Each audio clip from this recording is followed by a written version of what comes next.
We have to talk about last night. It was awful. Can you stand up and walk? Let me see. Let me see. You want to see me walk? Yes. Are you walking normal? Watch me walk. You're walking normal. Oh, come back, I'm come back, so come upset back. with Daniel right now. This is our first full day together, and I'm seeing this whole other side to him. The way he's behaving is giving off warnings. Stand up and walk. Prove you are not drunk. That is the moment the mask slips, and it slips fast. Lisa is not being teased, flirted with, or cared for. She is being talked to like a problem in public on their first full day together by the same man she thought she came across the world to marry. One lunch, one wrong tone, one ugly little power play, and suddenly this whole love story looks a lot less like romance and a lot more like a test she did not know she was taking. You're with Sabrine Rose, and if you like your reality TV messy but your commentary sharper, subscribe now. Then tell me in the comments, was Daniel exposing concern or exposing control? Because that is the real question here. How does a woman spend the morning praising a man's body like he is the answer to every bad decision she ever made, then end up being ordered to perform sobriety by lunchtime? People do not switch up this hard by accident. Either the sweet version was never solid, or the ugly version was waiting for the first moment he felt comfortable enough to show it. And the worst part is Lisa sees the warning sign. She says she is upset. She says his behavior feels wrong. But she is already too emotionally invested to trust her own alarm bells. So before the restaurant scene blew everything up, the first crack had already appeared. And it showed up earlier that morning when Lisa was praising Daniel far more than Daniel was ever reassuring her back. By morning, Lisa is acting like she hit the jackpot. And the more she talks, the more obvious the panic becomes. She is not flirting in a relaxed, natural way. She is pouring compliments on this man like praise itself will lock him in place. His body, his face, his belly button, every tiny detail gets turned into proof that this trip was worth it. And when somebody starts reaching that hard for proof, you have to ask what they are trying not to feel. Because calm people do not usually oversell this much. Secure people do not keep stuffing silence with devotion. Lisa is reading tiny crumbs like they are grand romantic gestures, and that tells you where her head is. She does not feel settled. She does not feel chosen. She feels like she needs the fairy tale to become real before the facts catch up and ruin it. Daniel, for his part, plays this almost perfectly. He does not give her the same level of warmth back, but he gives her enough to keep hope breathing, enough to keep her leaning forward, enough to make her do the emotional labor for both of them. That is where the bedside photo starts to matter. Not because a framed picture means deep love. Please, men have pulled off weaker theater with less effort. It matters because it looks curated. It looks placed there to create a feeling. Not safety, not intimacy, a feeling. Daniel seems to understand image better than connection. And that difference is going to get uglier as the day goes on. Then the mood shifts. Fast. Lisa wants the physical closeness to match the fantasy she has been building in her head. She wants confirmation, desire, relief. Instead, the moment goes awkward. Daniel cannot perform. Whether that came from nerves, exhaustion, pressure, or lack of attraction, the result is the same. Lisa does not hear a small setback. She hears rejection. And once insecurity enters the room, every sweet gesture starts looking less like love and more like damage control. The bedroom fallout matters because it exposes the gap between what Lisa wants this trip to mean and what the reality keeps giving her back. She is not chasing one good night. She is chasing confirmation. She wants the chemistry to prove the relationship is real, the attraction is real, the risk was worth it, and the man she has been building up in her head is still standing in front of her when the cameras stop being cute. So when Daniel cannot perform, she does not file that away as an awkward moment. She takes it straight to the bruise. In her mind, this is not bad timing. This is personal. And to be fair, there is more than one explanation. People get tired. People get nervous. Pressure can kill the mood fast. Performance anxiety is real. Lack of attraction is also real. Anyone pretending there is one clean answer is selling certainty they do not have. The sharper point is not why it happened. The sharper point is what happened next inside both of them. Lisa responds by trying even harder to keep the fantasy alive. She keeps praising him. She keeps pushing warmth. She keeps acting like this is still the romantic trip she ordered in her head. That is not confidence. That is compensation. She is trying to outrun the humiliation before it settles in. Daniel, on the other hand, starts cleaning up the image. He makes sure the story does not become he failed. He reframes it into not last night, but this morning. Not a problem, just a delay. Not a crack, just a hiccup. That matters. Because the second something threatens his image, he moves to manage the impression. So now, both of them are performing harder than before. Lisa is performing belief. Daniel is performing control. And once both people are more invested in protecting the meaning of a moment than dealing with the truth of it, the relationship starts getting slippery fast. That is why the trip to the market matters more than it first seems. On the surface, the mood gets lighter. New place, new distraction, something to do besides sit inside the awkwardness. But underneath that reset, the balance has already shifted. Lisa is more eager to please, and Daniel is more comfortable setting the tone. The bedroom did not end the fantasy. It made Lisa cling harder to it and gave Daniel more room to shape what came next. The market gives the whole story a brief costume change. For a minute, the tension eases off, the setting gets livelier, and Lisa gets handed a live chicken like this trip was written by people who hate subtlety. Her reaction is funny on the surface, sure, but it also tells you something real about her. Lisa does not move through the world in a practical way. She personalizes everything. She turns moments into feelings, objects into symbols, and situations into little emotional experiences built around her own heart. So when she sees a chicken meant for dinner, she does not see dinner. She sees a pet, a memory, a tiny rescue mission. Reality says food. Lisa says feelings. That matters because it is the same way she approaches Daniel. She does not deal with him as he is. She deals with the version of him that fits the emotional story she wants to believe. So even in a silly market moment, you can see how she survives discomfort. She romanticizes, softens, and reshapes the world until it hurts less. Then the mood shifts again. Daniel brings up the traditional outfit and the visit to his uncle, and now this relationship stops feeling like a romance and starts feeling like an entrance exam. The blessing is not scary because his uncle seems likely to reject her. That does not even look like the main threat. The real fear is what the blessing does to Lisa's mind. It turns love into evaluation. It tells her she will be observed, questioned, sized up, and measured for worth. Suddenly, she is not a fiance. She is a candidate. And once she feels that, every insecurity gets louder. Her past, her body, her habits, her ability to fit into his world. So when the woman helping with the outfit comments on her size, it does not land like one awkward remark. It lands on top of a pile of bruises that were already forming. Lisa is already worried she is too much, too different, too hard to sell. Now even the clothes seem to agree. The uncle did not become scary because of who he was. He became scary because Lisa now felt she had to earn the right to stay. Lisa's spiral is bigger than one blunt comment in a clothing shop. The line about her size hurts, yes, but the deeper fear kicks in a second later. Now she is not thinking about fabric. She is thinking about scrutiny. She is picturing Daniel's family looking at her body, her habits, her age, her energy, her past, and deciding whether she fits the role he has promised them. That is why the moment hits so hard. She is not reacting like somebody who got lightly embarrassed. She is reacting like somebody who suddenly feels one bad answer away from being exposed. And exposure is the real threat hanging over this whole trip. Lisa knows there are parts of her history she has not fully laid out. That tension does not need cheap judgment to matter. The issue is not that she has a past. Everybody has a past. The issue is that she knows this relationship has been built on selective disclosure, soft framing, and emotional timing.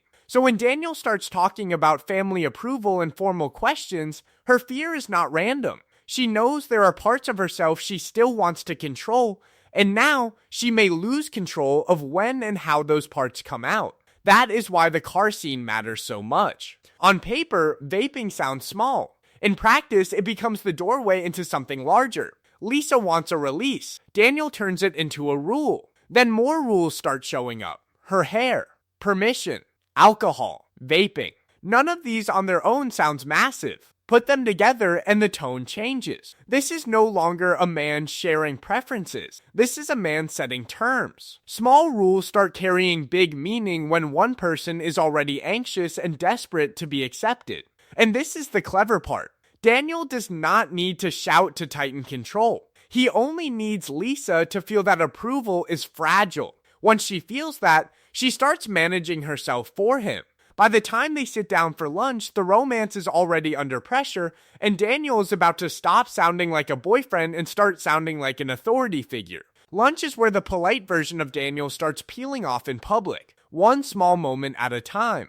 First comes the wine blessing, and the tone is already off. He is not inviting Lisa into his world. He is reminding her there is a line and she is on the wrong side of it. Then comes the food. She tries to follow along, tries to show she has done some homework, tries to meet him where he is, and he answers her effort with correction after correction. Not patient guidance, not playful teasing. Correction with edge. The foo-foo is wrong. The way she eats is wrong. Wanting a spoon is wrong. Then he pushes it further and puts his hand into her soup, like her comfort is less important than his performance of authority. That is what makes the whole thing so uncomfortable to watch. He is not only telling her how to do things, he is enjoying the position of being the one who gets to judge how she does them.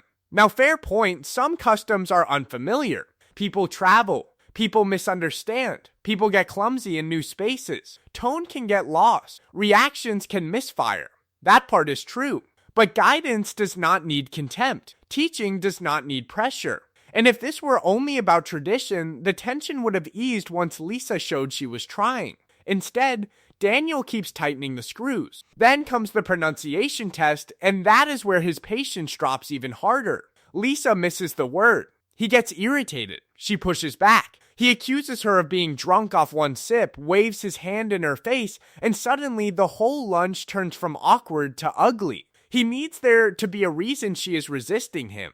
Because the simpler truth is worse. She is resisting because he is being rude. Then he goes for the moment that blows the whole act open. Stand up, walk, prove it.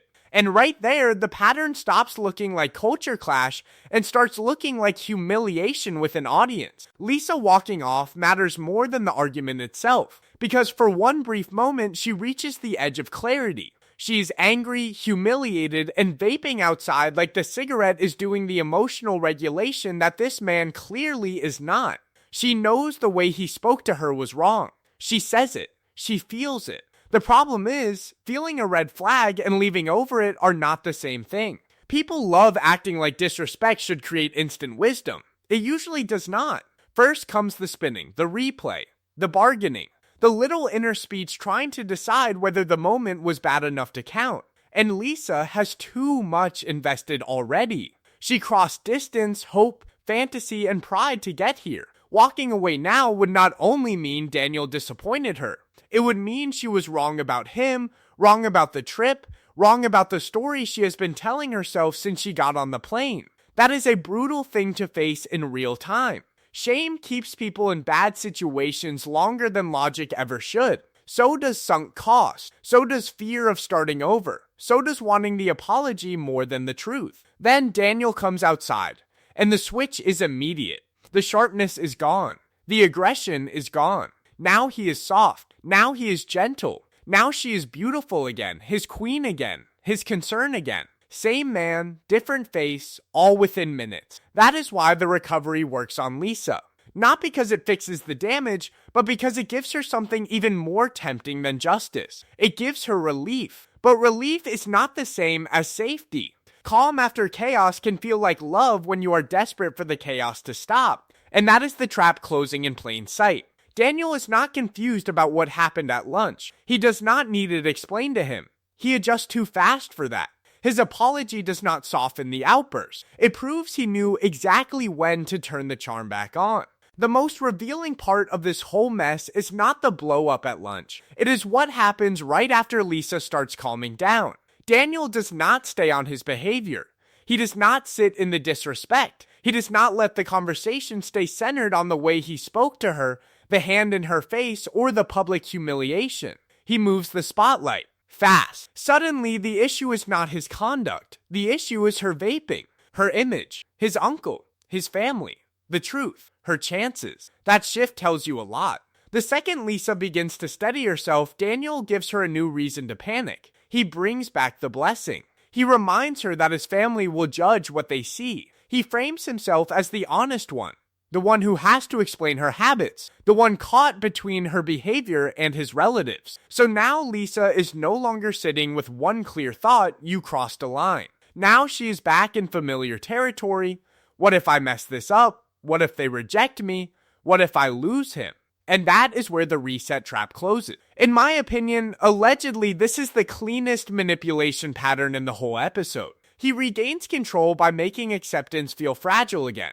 He does not need to win the argument. He only needs Lisa to fear the consequences of staying angry. Once she starts worrying about what his family might think, her focus leaves his treatment of her and swings back to managing herself for approval. That is why the uncle story becomes so useful to him. It is not only family tradition now, it is leverage. It gives him a neat little system where her value feels conditional, and he gets to act like the translator of whether she is passing or failing. One minute she is upset with him. The next minute she is asking whether the blessing still stands. The argument ends, but the imbalance does not.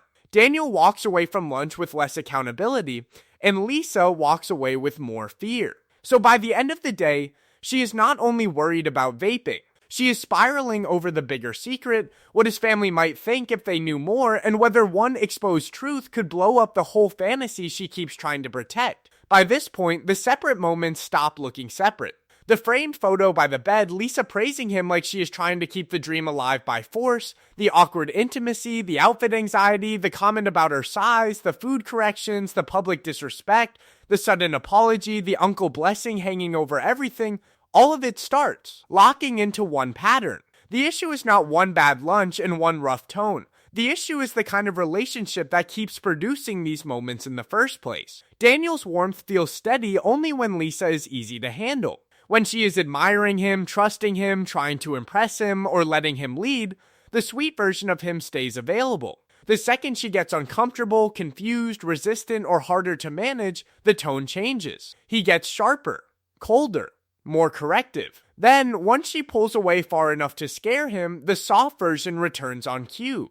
That is not proof of some master criminal plan. People do not need to be cartoon villains to create ugly dynamics. They only need habits, incentives, and a comfort level with getting their way. And Lisa keeps making the same mistake in reverse. She treats relief like safety. A kind word after humiliation feels huge to her because she is already emotionally starving. A small romantic gesture feels solid because she needs the relationship to make sense. That is why the photo works on her. That is why the apology works on her. That is why the blessing threat works on her. She is not only responding to what is happening, she is responding to what she needs this trip to mean. Now, fair point, some parts of this story do have other possible readings. Nerves in the bedroom do not equal rejection every time. Cultural friction does happen. Travel stress makes people act badly. All true. But none of those counterpoints erase the pattern on screen. Because the pattern is not one awkward incident. The pattern is who gets calmer when the other person gets smaller. And that is the hardest truth in this whole episode. This relationship is not breaking because lunch went badly. It is breaking because the nice version only works when the power stays uneven. So when you go back to that opening humiliation, stand up, walk, prove you are not drunk, the answer is sitting right there in plain sight.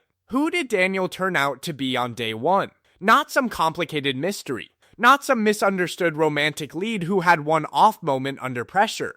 And not some noble cultural gatekeeper trying to guide his fiance through unfamiliar customs. He turned out to be a man whose sweetness gets thinner the second control starts slipping. The charm stays polished while Lisa is admiring him, following him, and trying to win him. The second she pushes back, gets uncomfortable, or stops making his life easy, the nice act starts cracking.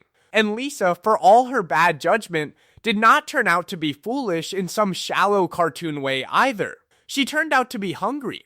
Hungry to be chosen.